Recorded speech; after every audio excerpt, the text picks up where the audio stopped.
You know, I'm at a wonderful stage in life, the stage where very, very little gets to me. But close to 2 weeks ago, I was enraged. I was enraged by an article that appeared in the New York Times Sunday Review by a Michelle Alexander entitled "Time to Break the Silence on Palestine." It was the usual garbage that the Times and other publications feature regarding the Israeli-Palestinian dispute, invariably siding with the Palestinians. The New York Times is notorious for this. But this particular article I found enraging because she used Martin Luther King's birthday as an opportunity to say that Martin Luther King would have been the one who would say, let's break the silence on Palestine and tell the world the truth about what Israel is doing to them. How she got to Martin Luther King in regard to Palestine is beyond me.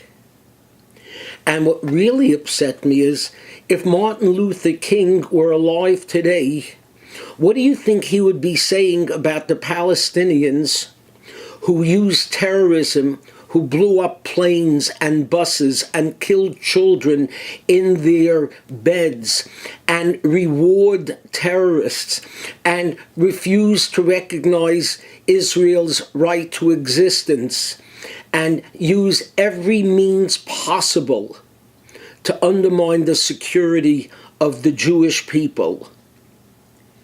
You think Martin Luther King would have sided with them? You know what Michelle Alexander's problem is, and the problem of many people today when it comes to the Palestinians and in other issues as well? They feel bad for the poor, poor underdog.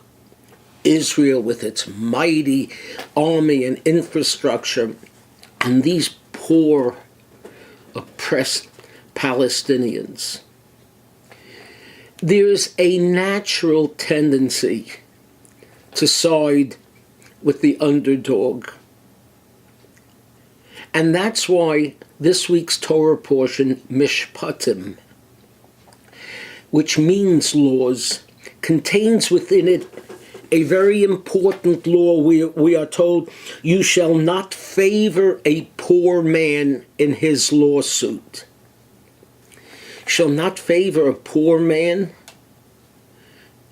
It wouldn't be surprising if the Torah told us you should not favor the rich man who can afford a PR machine and the best attorneys.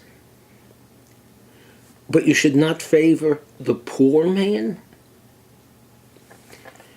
Perhaps the Torah is telling us there's a natural bias to favor the poor, the underdog, to assume that they are on the side of right. Don't assume. Don't jump to conclusions. Base on facts, not on bias. And when it comes to the New York Times, and when it comes to the Michelle Alexanders of this world, they base on bias. Martin Luther King never did that. Shabbat Shalom.